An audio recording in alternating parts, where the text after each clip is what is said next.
Hello, everybody. I'm a little bit late today, sorry. It is Friday, February 19th, and I'm Jennifer Mellick. I'm one of the pediatricians at Pediatric Partners. I am, musing today. I don't really have a big topic, so if anybody's watching this and has any particular questions, I'm happy to answer them, but I thought I'd take this as a minute to kind of update you guys a little bit on, I don't know, some random thoughts that I have as we have been kind of moving more into the vaccination time with our pandemic and just what we're seeing at our office. So things have definitely changed. In a lot of ways, things are better. I feel like there's a lot of hope now in terms of how people are feeling that we're going to see an end to this and life is going to go back to something more normal than what we feel it is now or what it has been. But it has been interesting to me to kind of see some of the effects that COVID has brought to our world. Some of them good. For example, we are having a very, very well winter in regards to other non-COVID infections. We have not seen as many colds or coughs. We have not seen as many kids with flu. Actually, we've had 0 positive flu cases in our office, which is great. And we are also not really seeing any RSV. Again, this is really particularly good for our young infants and for babies that were born prematurely because RSV can be pretty severe for them. So we're happy about these kinds of things.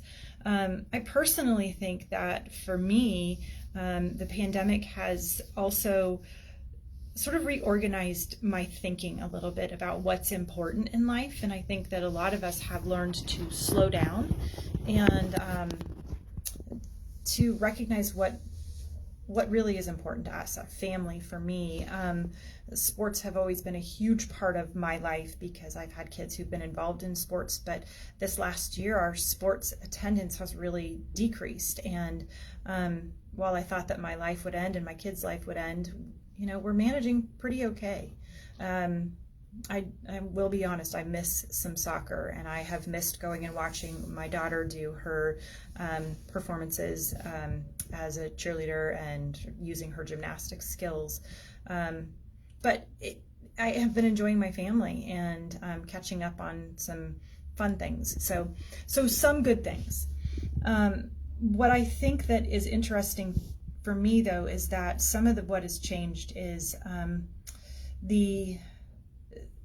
how difficult this is and how this long-term stress has been manifesting itself in some negative, concerning ways for our patients and for our families and for ourselves.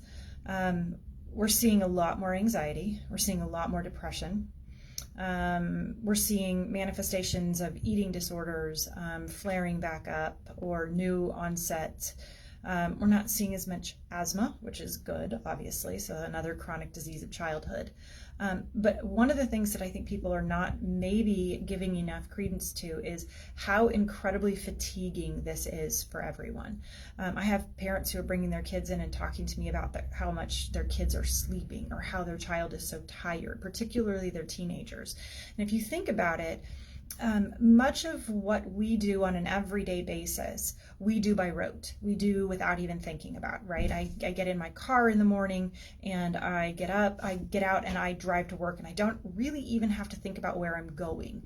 Or when kids are going to class, they get up and they are able to just go to school and they know their first hour, second hour. It's stressful at the beginning, but they know it by, a couple weeks in. Well, there's nothing that is by rote anymore. They don't eat lunch the same. They don't do group projects the same. Things change day to day with whether they're on a remote type of education versus an in-person education, how they manifest their relationships with their peers, with sports teams. So this is exhausting, right? Their brain is thinking all the time. They can't ever really go on autopilot. So we're always happy to see your child and make sure that it's not a depression thing. But sometimes they're just tired. So making sure they're getting enough rest and eating a healthy diet is going to be really, really important. We're also starting to see a lot of people being vaccinated, which is great. And with that, we've been getting a lot of questions about the vaccine and when we think that this is going to be available for our patients. So as you know, right now, the 2 vaccinations that are authorized for emergency use, one of them is authorized down to age 18, and one of them is authorized down to age 16. Well, unfortunately, the one that's authorized down to age 16 is a little bit more difficult to do in an outpatient setting because it has to be stored at such cold temperatures. So that has been a little bit more of a challenge for patients of ours that maybe are considered higher risk for whatever reason. So we're not exactly sure when we're going to see any vaccinations become available. We do know that studies have started. There is actually one study that I am aware of that is going on right now with the Moderna vaccination through the Johnson County clinical trials. It's called the Teen Cove study. So if you were to Google TEENCOVE, and then Johnson County, you should be able to find this. I'm not sure if they've met their enrollment yet or not, but it is something that you are authorized to sign your child up for. I do know Dr. Stuppy said she was going to post some information about that on our website and on Instagram as well. So you might check there if you're interested in having your child get a vaccination. But as for when it's going to be authorized, so studied well enough that we feel like it's safe to give to people less than 16, and when it's going to be available, we're still not 100% sure. But I would not expect that we are going to see enough vaccines, I guess, or enough studies to really think about this being available until very, very late summer, maybe early fall. And then there'll be a question of exactly who of those kids should get it first, because, there will be ones that are a bit higher risk.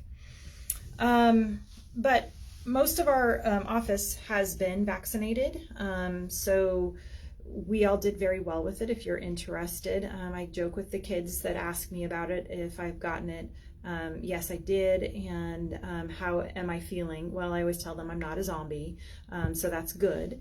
There's all sorts of conspiracy theories, but I'm not a zombie.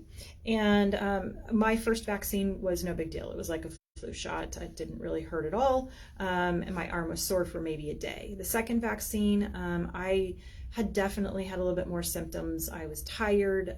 I felt achy. I don't think I ran a fever, but I know plenty of people who did.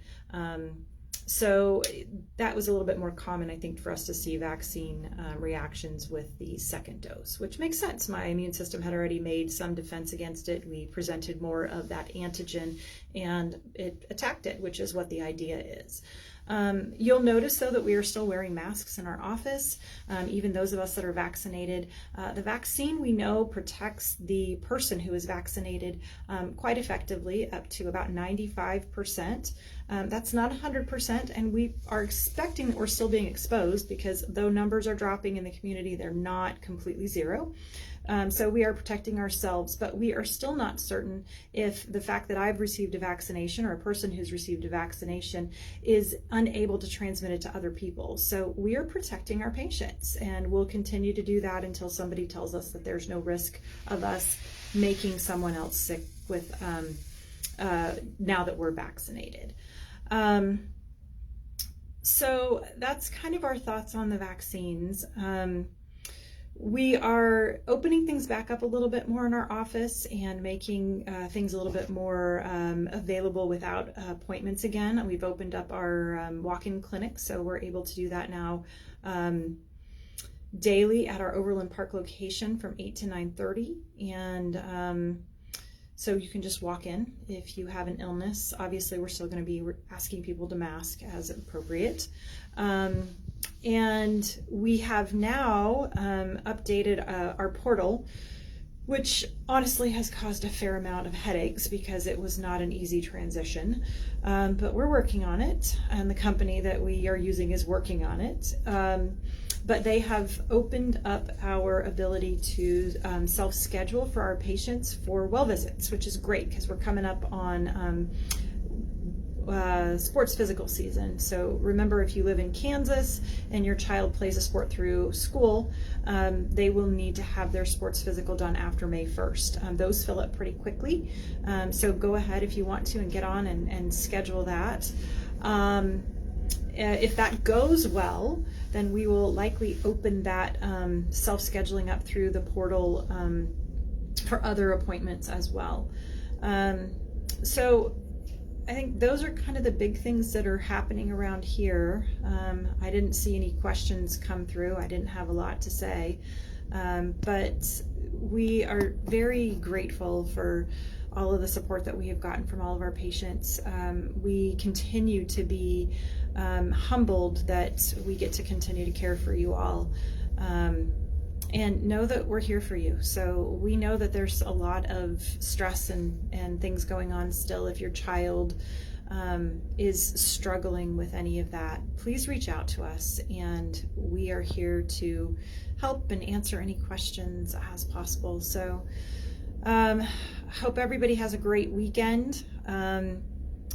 I saw Dr. Carter, I think last week, read a book for you all. I think I might try to do that this weekend. It's my weekend on call. So I was going to read you guys one of my favorites because, you know, doing fun stuff is good too. And I'll probably just throw it on live and it'll get recorded and uploaded.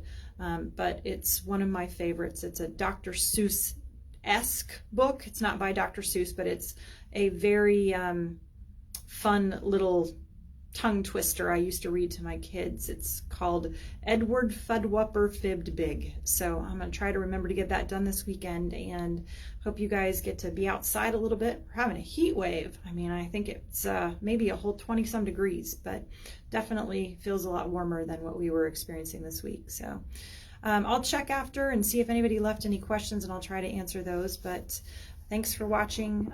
Everybody stay safe, stay sane.